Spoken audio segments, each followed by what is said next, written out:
I said it before and I'm just gonna say it again. Hindi ako naniniwala na merong premium client, but you can aim to be a premium freelancer.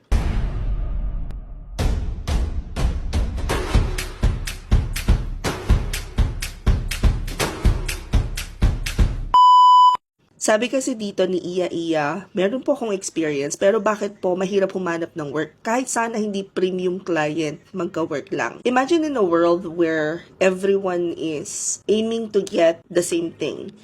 Yet, kaunti pa lang yung nakakaunawa on how to get there. For example, naghahanap tayo ng client and we believe na meron naman tayong experience, and when we say experience, nakaranas tayo na magtrabaho halimbawa sa isang similar position. However, kahit na may experience tayo, hindi naman natin alam kung paano nga bang ipipresent yung sarili natin as someone who can help yung business nila, then definitely hindi pa rin tayo ang pipiliin. I attended day 1 ng WOSCON yesterday.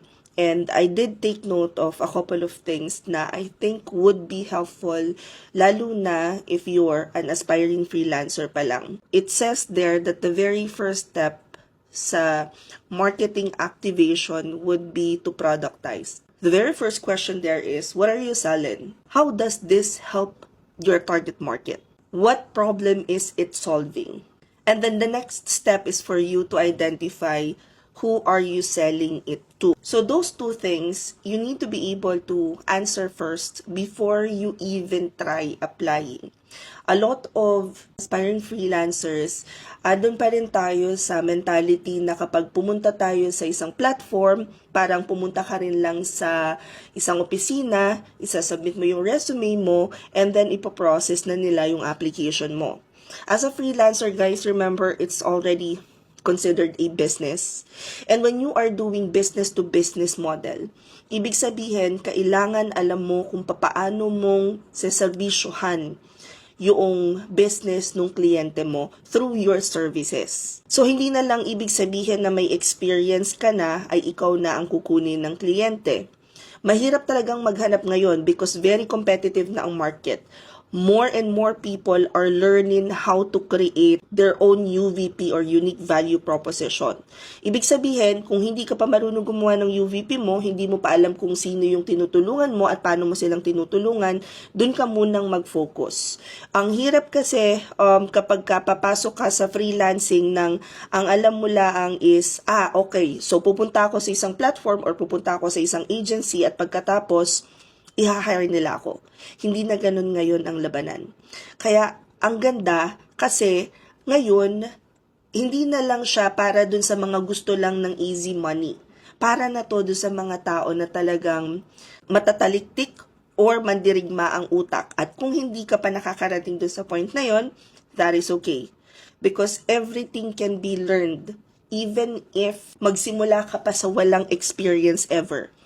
Ibig sabihin laang, this time, hindi na siya kagaya nung unang panahon na, huy, bigyan mo naman ako ng client, yung data entry lang. Hindi na siya ganun ngayon. I have a lot of friends na tinuruan ko 10 years ago, 5 years ago, babalik sila sasabihin, meron ka bang work dyan? And lagi kong inuuna sa kanila kasi nag-practice na rin sila before Nalaman na nila kung paano yung ginagawa ko noong una. Akala nila ganun pa rin pagbalik nila. No. So, babalik ako doon sa unang-unang topic na sinabi ko, no? Hindi ako naniniwala sa premium client because ang premium nyo pwedeng normal ko. Ang premium ko pwedeng normal ng iba. Because, again, when it comes to pricing our services, iba-iba tayo ng ino-offer sa clients. Ibig sabihin, yung target market natin is iba-iba din. At yung pricing nun, iba-iba din. So, I saw someone posting na I landed the premium client at $10 an hour and I'm like, okay, premium na sa'yo yan. 'Di ba? May ganun, guys. May ganun. So, instead of aiming to land a premium client, be a premium freelancer. In the next couple of videos that I will be posting, I will try and share parang more processes na would be focused more on how you can elevate your services as a freelancer because again, I am currently attending the World of Search conference and this is for, not just for aspiring virtual assistants, freelancers, but this is actually, ang pinakang target audience niya is agency owners, people who's been in the industry for over 5 years and are now looking to scale their business. So, kung aspiring freelancer ka, balik ka muna sa mga lumang videos ko because from this point onwards, it will be for those who are looking to elevate na yung kanilang freelancing business. Kung excited ka na sa aking blow by blow Guys, as I attend the World of Search Conference, I will be documenting my journey, no holds barred. So, lahat ng pros, lahat ng cons, lahat ng makikita ko na nandun, ikukwento ko sa inyo. I'll try to be a better note taker para lang mas marami akong ma-share sa inyo. And I will also be sharing this sa aking YouTube channel. So, please make sure to subscribe.